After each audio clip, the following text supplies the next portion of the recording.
Cualquier cosa, si voy muy rápido o si, ¿cómo se llama? O si no leo el chat por lo que estoy compartiendo, me interrumpen nomás.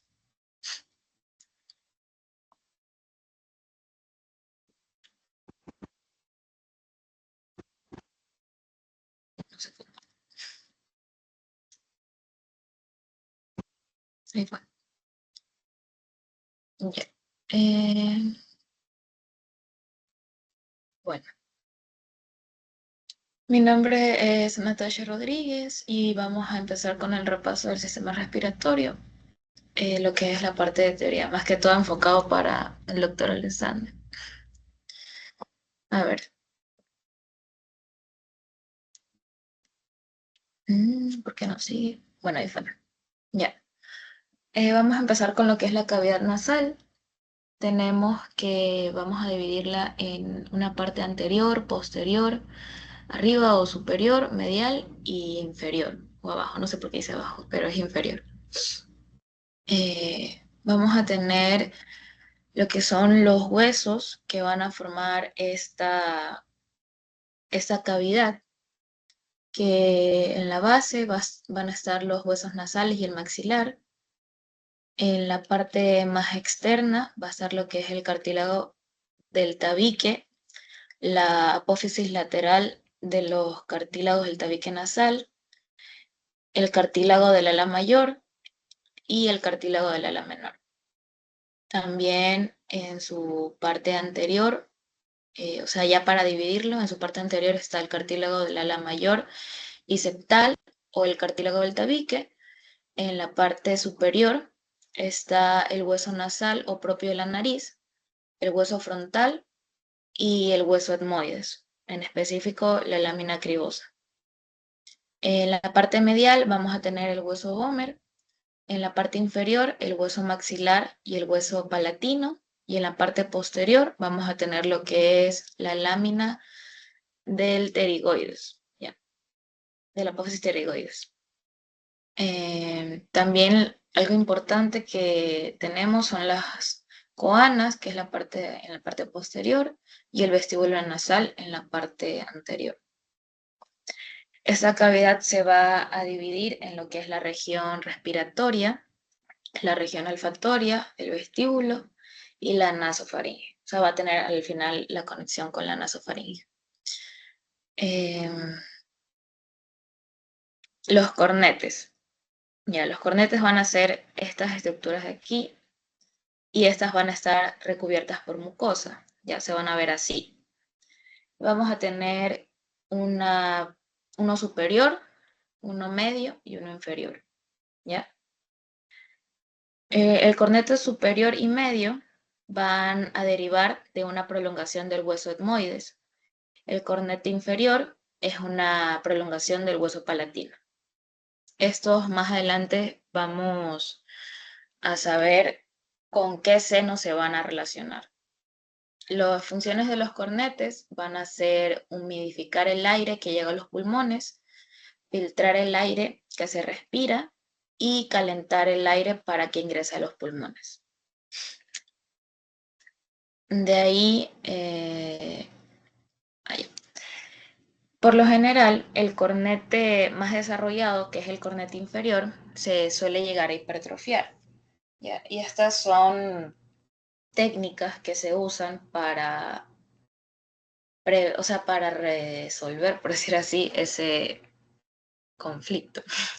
¿Qué suele preguntar el doctor Alexandre? Se usa lo que es la tubinectomía, que consiste en fracturar el hueso para liberar espacio y que la cavidad nasal tenga más paso del aire. La tubinoplastía, que es el raspado del hueso o el remoldeado. Y la ablación, que es retirar el hueso por radiocirugía o por láser. Aquí podemos ver como que en su estado normal y cómo puede llegar a estar hipertrofiado al final. Ahora vamos a tener lo que son los senos. Nosotros tenemos 8 senos, ¿ya?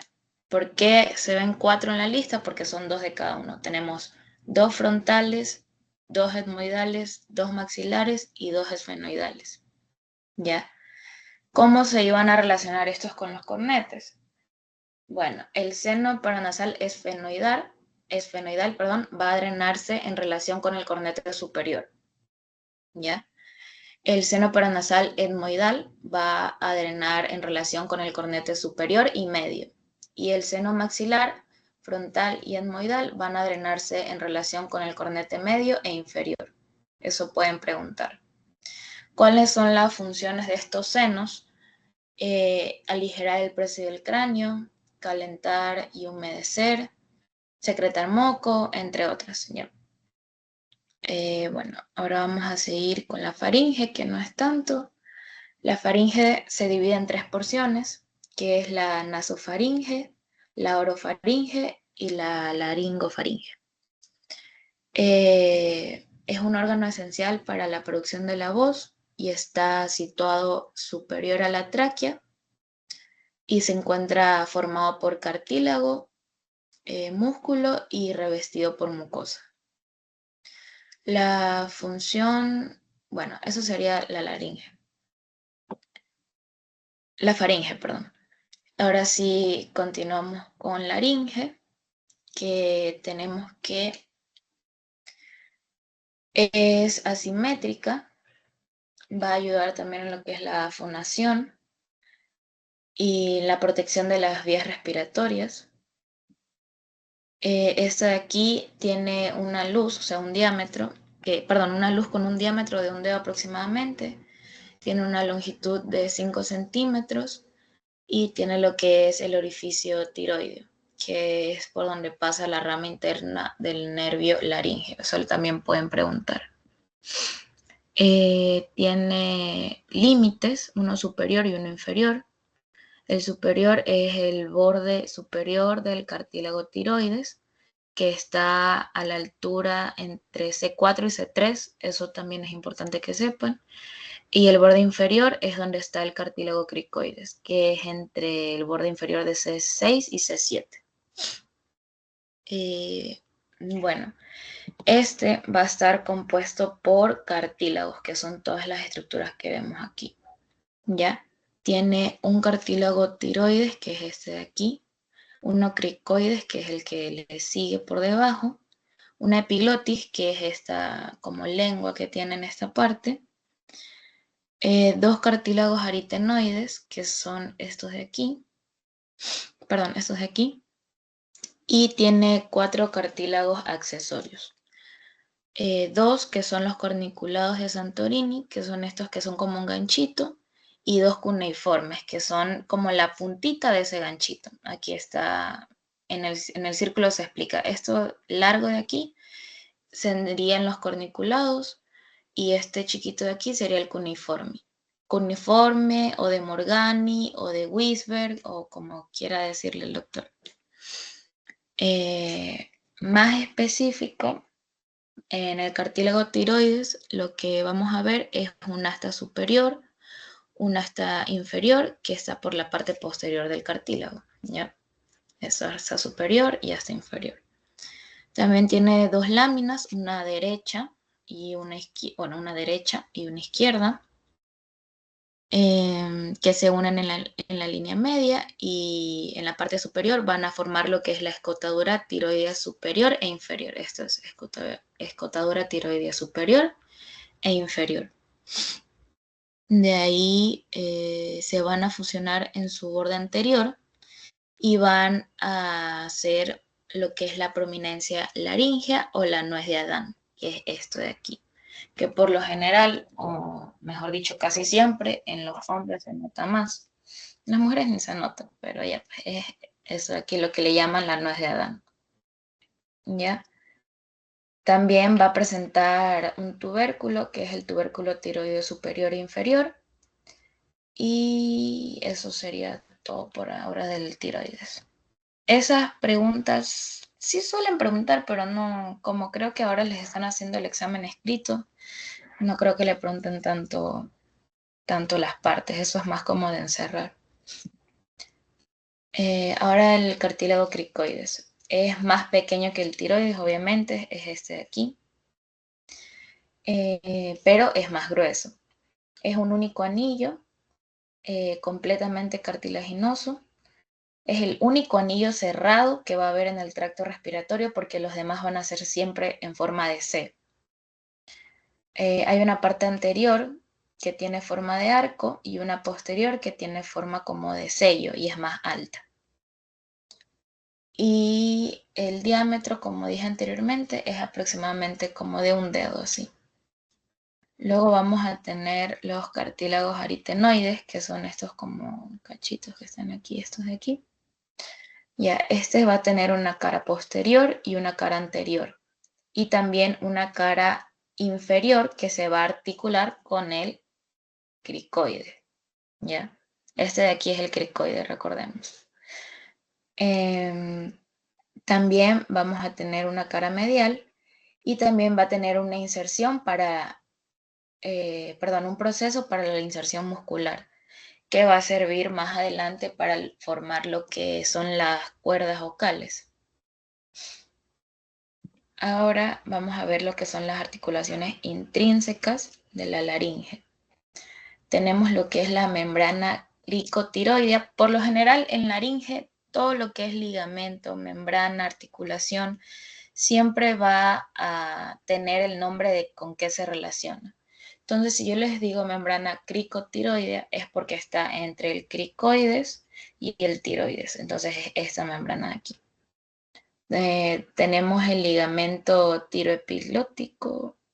¿Por qué? Ah, ya. Perdón. En la articulación tenemos la articulación cricotiroidea. Es lo mismo, solo la relación. Articulación cricotiroidea. La articulación cricoaritenoidea, que es esta que es aquí, entre el cricoides y el aritenoides. Y la articulación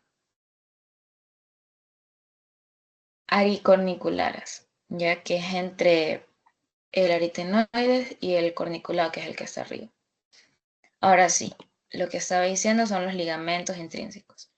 Los ligamentos intrínsecos tenemos lo que es la membrana cricotiroide, ahora sí, que es lo que está en medio del cricoides y el tiroides. El ligamento tiroepiglótico entre el tiroides y la epiglotis, que es este que está aquí. Y el ligamento yugal o ligamento cricofaringeo, que va a ser este que está aquí. En esta imagen se ve.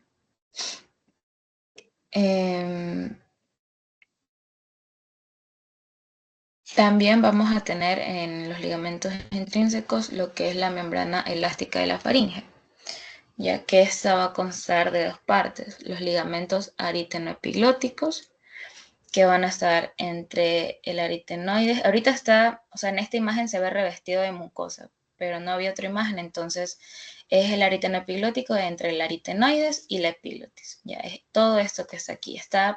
Es básicamente lo mismo, solo que imagínenselo sin lo rosado. Ya. De ahí es lo mismo.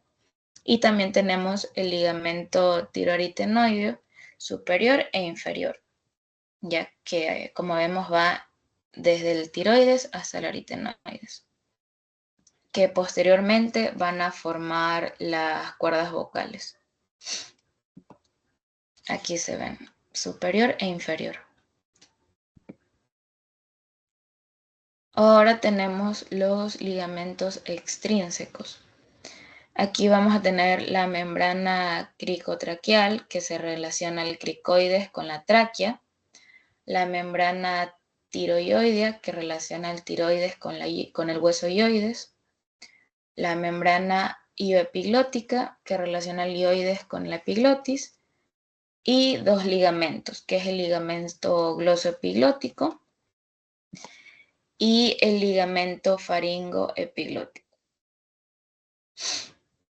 Luego vamos a tener lo que son los músculos intrínsecos. Aquí sí presten atención. Los músculos intrínsecos son 11, ¿ya? Es el cricotiroideo, que va a ser el único músculo anterior a la laringe y el único músculo inervado por el nervio laringeo superior. Eso es importante porque lo suelen preguntar bastante. El músculo cricotiroideo, repito, es el único músculo anterior a la laringe y el único músculo inervado por el nervio laringeo superior. Luego vamos a tener el cricoaritenoideo posterior, que es un músculo par e inervado por el nervio laringio inferior o nervio laringio recurrente. Tenemos el músculo cricoaritenoideo lateral, que también es un músculo par, está inervado por el laringio inferior o recurrente. Bueno, todos están inervados por el laringio inferior y recurrente, menos el cricotiroideo. ¿Ya? Entonces tenemos cricoaritenoideo posterior, cricoaritenoideo lateral, tiroaritenoideo, aritenoepiglótico y el aritenoideo. Todos son músculos pares menos el cricotiroideo. Ese es el único que es diferente, que no es par y que está inervado por otro nervio. Y es importante que recuerden eso. Luego vamos a tener lo que es, bueno, a ver, para mencionarles también la función de cada uno. El músculo cricotiroideo que está anterior a la laringe, va a hacer la tensión de las cuerdas vocales, o sea, va a elevar el tono de voz cuando se contrae y desciende el cartílago tiroides. Eso suelen preguntar bastante, o sea, pueden ponerte la función del músculo y te preguntan qué músculo es, o te ponen el músculo y que tú digas la función. Ya. O te pueden poner un caso clínico que diga que si no se eleva el tono de voz y no desciende el cartílago tiroides, ¿qué músculo está afectado? Entonces ahí es el cricotiroideo. Bueno, repito. El músculo cricotiroideo va a tensar las cuerdas vocales y elevar el tono de la voz y va a descender el cartílago tiroides. ¿Ya? El músculo interaritenoideo va a hacer su contracción al aritenoides y va a ¿cómo es? Es constrictor de la glotis, ¿ya? Es como un esfínter. El músculo cricoaritenoideo posterior va a dilatar la glotis y su contracción va a separar las cuerdas vocales. Y el cricoaritenoideo lateral es el antagonista del cricoaritenoideo posterior, o sea, va a disminuir, Dios mío, va a disminuir el diámetro de la glotis. También es como esfínter, solo que este es constrictor. ¿Ya? Y por último, el músculo tiroaritenoideo, que es lo que contiene como tal la cuerda vocal verdadera. Su acción va a ser que relaja los ligamentos vocales y disminuye el tono de la voz. Y se va a dividir en dos, en la capa interna, que es el músculo vocal, y la capa externa. Ahora sí, seguimos con lo que es la cavidad laríngea. No sé si me entendieron o si desean que repita esa parte porque es medio complicado lo de los músculos. Y eso sí tienen que aprenderse bien porque sí les gustan tomar eso. ¿Alguien está por ahí vivo? Bueno, sigamos entonces. Tenemos lo que es la cavidad laríngea, que se va a dividir en tres, en un nivel supraglótico, un nivel glótico y un nivel subglótico. El nivel supraglótico va a estar compuesto por lo que es la pared anterior, que es la epiglotis, las paredes laterales, que van a ser los repliegues aritenoepiglóticos, y la pared posterior, que va a ser la escotadura como tal. El nivel glótico, que o sea, va a asegurar la función fonatoria de la laringe, ¿ya? Este va a contener lo que es el ventrículo laríngeo, que es el espacio entre las cuerdas vocales falsas y verdaderas. Y el nivel subglótico, que está por debajo de la glotis y tiene una mucosa que va a tapizar toda la parte cartilaginosa. Bueno, la vascularización, que es otra cosa que también les gusta tomar bastante, vamos a tener en lo que es la parte arterial, la arteria laringe superior, la arteria cricotiroidea y la arteria laringe inferior. Y en la parte de las venas vamos a tener que el origen del drenaje venoso a la laringe es la laringe, obviamente, que va a tener un retorno hacia la laringe superior y la laringe inferior.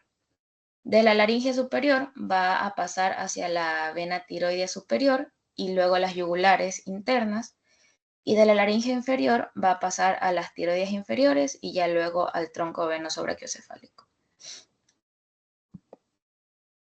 La inervación. Esto se va a dividir en motora, sensitiva y simpática.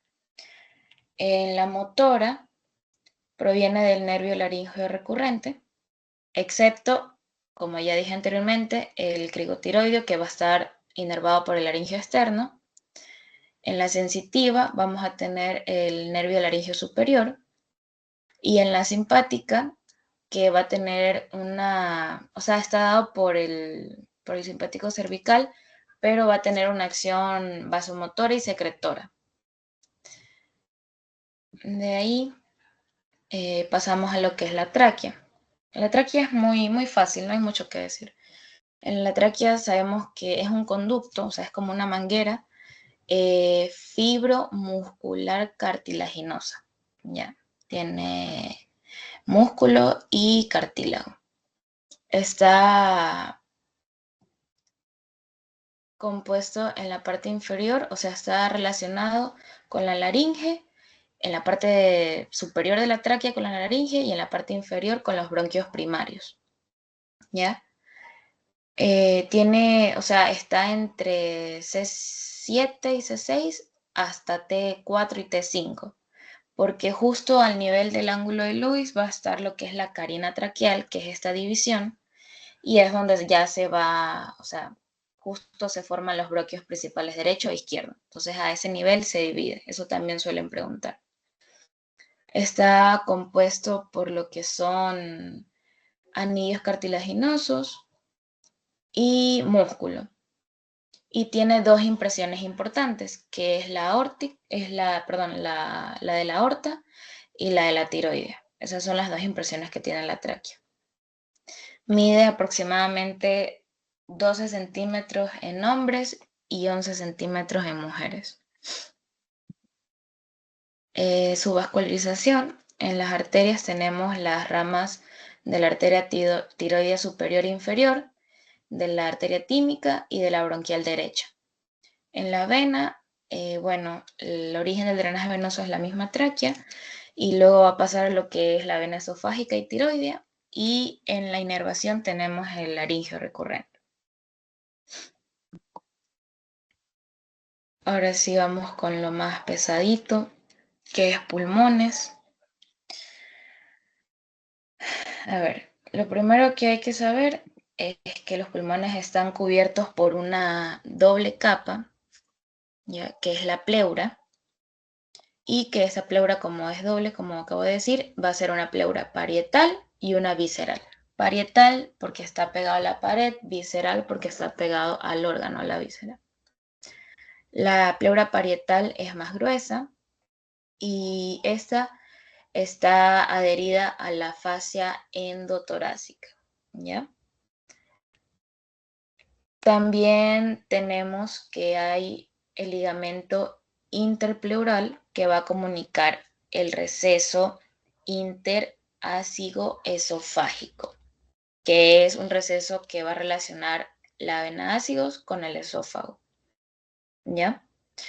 ¿Para qué es esta pleura? Va a proteger o va a evitar más bien lo que es en medio de estas pleuras hay lo que es el espacio pleural, y este es el que va a evitar el roce entre ambas pleuras, ¿ya? Porque va a estar lleno de líquido, que es el líquido pleural, y este va a actuar como, ¿cómo se dice? Como lubricante, porque el pulmón, al igual que el corazón, van a estar en constante movimiento. Bueno, sigamos. Generalidades. Tenemos que su ubicación es en la cavidad torácica, a un lado, o sea, a lo que son los laterales del mediastino. También tiene tres caras, que tiene una cara externa, interna e inferior, ambos pulmones.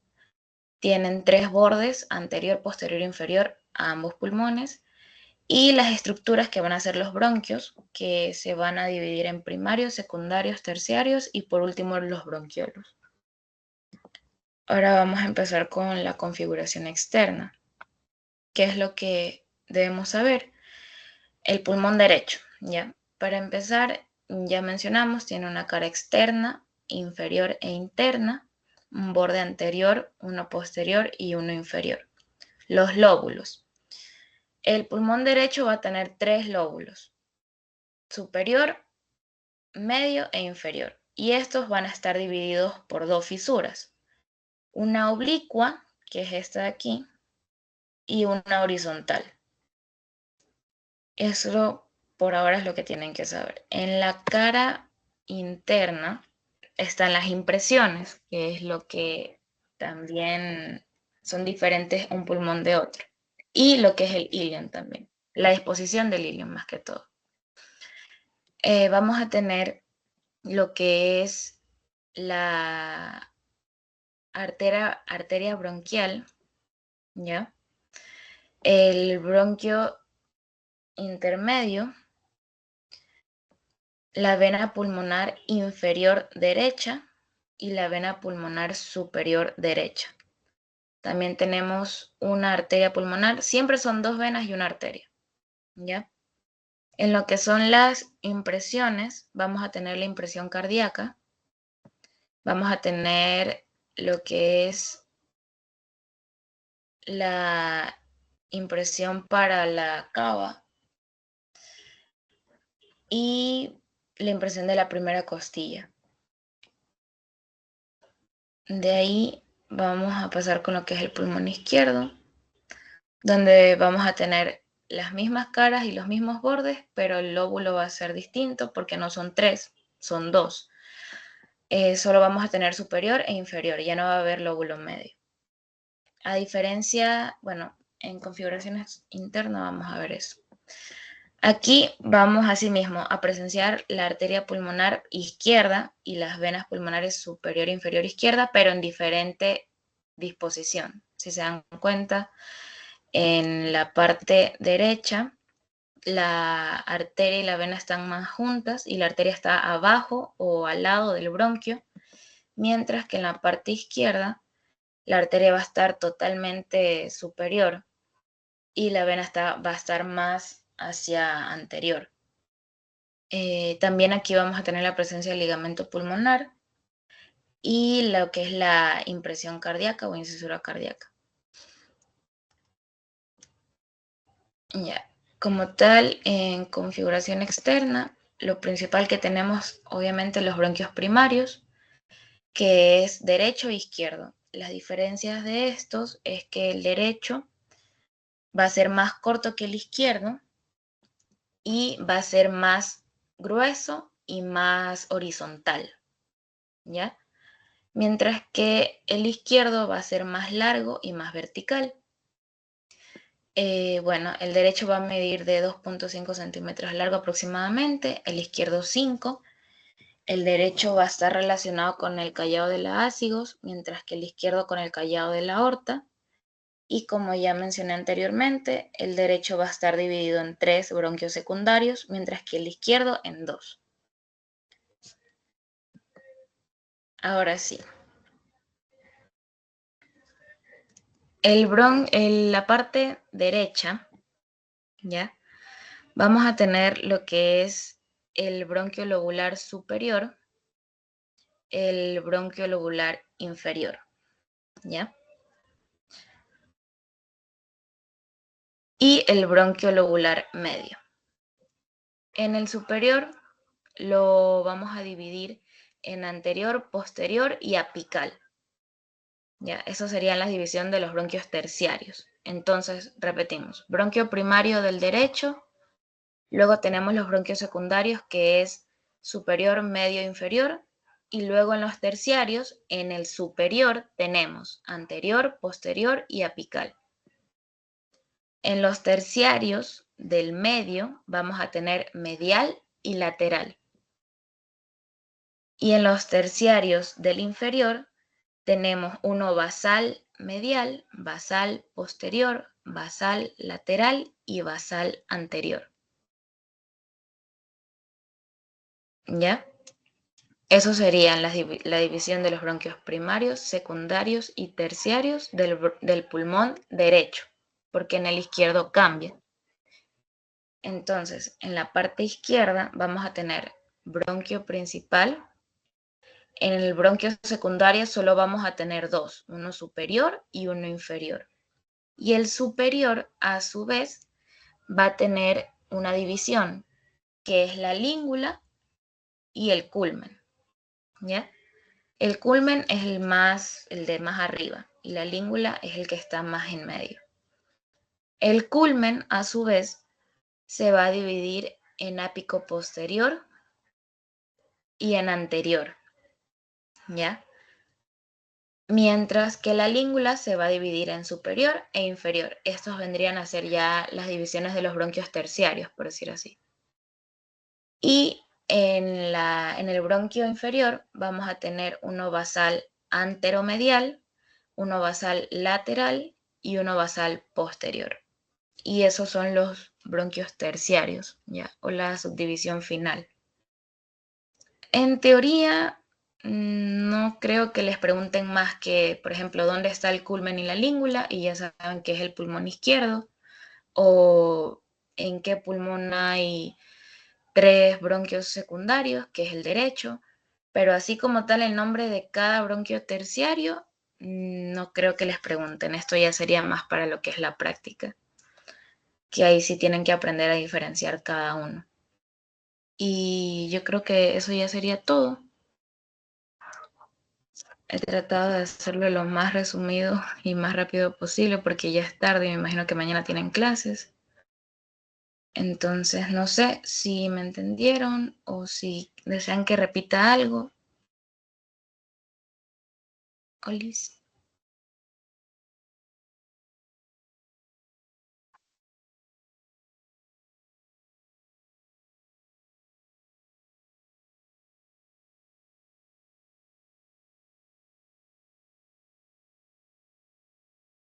Bueno, chicos, igual voy a estar pasando las diapositivas al grupo y más tardecito les paso la grabación. Cualquier cosa o duda que tengan me pueden escribir por interno o en el grupo y eso.